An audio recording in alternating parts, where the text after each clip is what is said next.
안녕하십니까. 오늘은 예수님이 광야에서 받은 첫 번째 유혹, 돌로 떡을 만들라 하는 유혹을 어떻게 이기고 자기 몸으로 생명의 떡을 만드는 길로 가셨는지를 말씀드리려 합니다.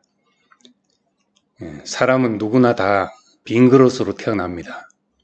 누구를 만나고 무엇을 보는지에 따라 그의 정신의 그릇에 담겨지는 내용이 달라집니다. 예수님이 날 때부터 나는 메시아다 하고 자각하며 태어나신 것은 아닐 것입니다. 그래서 예수의 성장기에 그에게 영향을 미친 환경과 사람들을 생각해 볼 필요가 있습니다. 예수와 바울을 비교해 본다면 예수는 갈릴리라는 시골에서 자랐고 바울은 길리기아 지방 다소라는 도시에서 자랐습니다. 그래서 두 사람이 사용한 비유에는 차이가 있습니다. 예수님은 덜에 핀 백합화를 보라, 공중에 나는 새를 보라, 씨 뿌린 자의 비유를 들으라 등 시골에서 누구나 볼 수 있는 것들을 비유로 들었습니다. 반면에 바울의 비유는 사람들이 많이 모여 사는 곳에서 볼 수 있는 내용입니다. 틀을 닦고 큰 집을 짓는 이야기, 큰 집에는 금그릇, 은그릇, 나무그릇, 질그릇이 있다는 얘기, 그리스 육상 경기에서 달리게 하는 자들이 모든 일에 절제한다는 얘기, 군대로 모집된 사람들은 모집하신 분이 책임진다는 비유 등은 갈릴리 해변에서 자란 사람이 할 수 없는 비유입니다. 사람은 환경의 영향을 받으며 살합니다. 예수께서도 갈릴리 시골 환경 속에서 공중의 새도 먹이시고 들의 풀들도 입히시는 천지를 만드신 하나님에 대한 인식이 자랐을 것입니다. 지난주에 말씀드린 것처럼 세례 요한의 영향을 관가할 수 없습니다. 4개의 복음서는 한 점에서 일치합니다. 예수 그리스도의 소명이 세례 요한의 하나님의 나라 운동과 관련되어 있다는 점입니다. 세례 요한은 광야에 머물렀지만 많은 군중이 그에게 모여들었습니다. 예수님이 바리새인들과 서기관들을 향해서 교인 하나를 얻기 위해 바다와 육지를 두루 다니다가 생기면 너희보다 배나 더 지옥 자식이 되게 한다고 말씀한 것과는 대조적으로 세례 요한은 교인을 찾아 헤맬 필요가 없었습니다. 군중이 무슨 동기로 모여들었든지 간에 광야에 있는 세례 요한은 그 시대의 희망이었습니다. 예수님이 동시대에 사는 세례 요한에 대해 관심을 가진 것은 당연했습니다. 더 적극적으로 말하면 영향을 받았다고 할 수 있습니다. 예수님은 세례 요한에게 침례를 받을 때 성령이 비둘기처럼 내리는 환상과 내 아들이라는 음성이 들렸다고 했습니다. 이것이 무엇인지 우리는 다 알 길이 없습니다. 그러나 성경을 연구한 사람들은 이 사건이 나사렛에서 침묵하며 기다려오던 예수를 공생애로 부르신 하나님의 소명이었으며 성령의 능력으로 그의 사역을 시작하게 된 사건으로 봅니다. 예수님께서 광야에서 시험받은 경험은 침례와 성령의 임재로 소명을 받고 나서 그의 사역을 시작하기 전에 생긴 일입니다. 우리는 이것을 주목해 볼 필요가 있습니다. 어쩌면 세례받을 때 일어난 사건이 광야의 시험을 유발했다고 볼 수 있습니다. 호사다마라는 말이 있는데 좋은 일에는 방해되는 일이 많다는 뜻입니다. 주변의 그리스도인들을 보면 뜨거운 은혜를 경험하고 그 은혜 때문에 문제를 일으킨 경우도 많습니다. 물론 시작부터 잘못된 것일 수도 있습니다. 침례와 성령의 임재를 경험한 것 뒤에 왜 시험받는 일이 있었겠습니까? 그것은 아무리 하나님이 주신 은사와 계시를 할지라도 그것을 어떻게 사용하는지는 그 사람에게 달려있기 때문입니다. 계시라 할지라도 그 사람만큼 해석되고 은사와 능력이라 할지라도 그 사람만큼만 복되게 사용될 수 있습니다. 그러므로 사람이 건강한 상식의 토대 위에 서 있다는 것은 참으로 중요합니다. 예수님은 침례와 성령의 체험 이후에 큰 변화를 경험했을 것입니다. 변화산에서의 변화는 제자들이 눈으로 목격한 것이지만 침례와 성령의 체험은 예수의 내적 변화의 경험이었습니다. 이 새로운 능력과 소명을 어떻게 사용해야 할 것인가? 자신의 소명과 열망을 어느 방향으로 쏟을 것인가? 이것이 사역에 앞서 결정되어야 하는 문제였습니다. 예수께서 받으신 첫 번째 유혹은 그가 가진 능력으로 인간의 육신의 배고픔을 해결해 주는 것이었습니다. 예수는 세례를 받으신 후 광야로 가셔서 40일을 금식하시고 배고프셨다고 간단히 기록되어 있습니다. 마귀가 다가와서 늘려져 있는 돌을 빵으로 만들어 보라고 유혹했습니다. 마귀의 제안은 빵 문제를 해결하자는 것이었습니다. 일생 먹고 사는 문제, 의식주만 해결해 주는 곳이 있어도 사람들이 구름대처럼 몰려들 것입니다. 경기도 어느 곳에 가니 거대한 마을을 이루고 있는 한 종교단체가 있었습니다.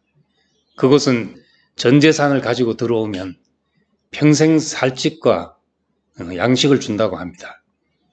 그곳을 보면서 이곳은 돌로 떡을 만들었구나 하고 속으로 생각했습니다.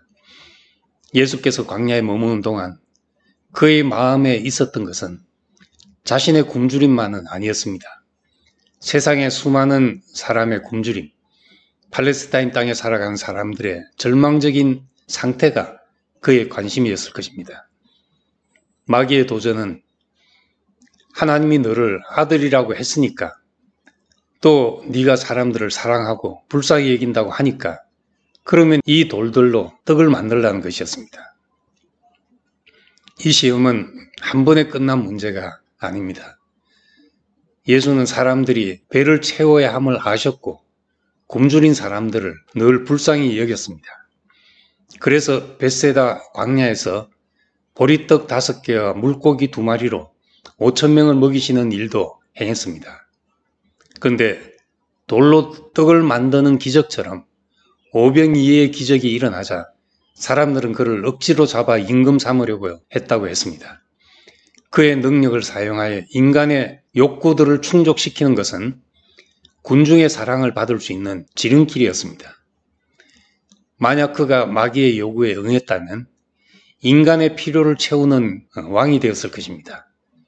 그러나 이 유혹은 배고픈 자에게 빵을 주는 단순한 문제가 아닙니다. 그의 전 사역이 가야 할 길이 무엇인가의 문제였습니다. 사람의 배고픔을 해결하고 필요를 채우는 문제는 사람과의 관계를 맺는 접촉점일 수는 있어도 궁극적인 구원의 목표는 아닙니다.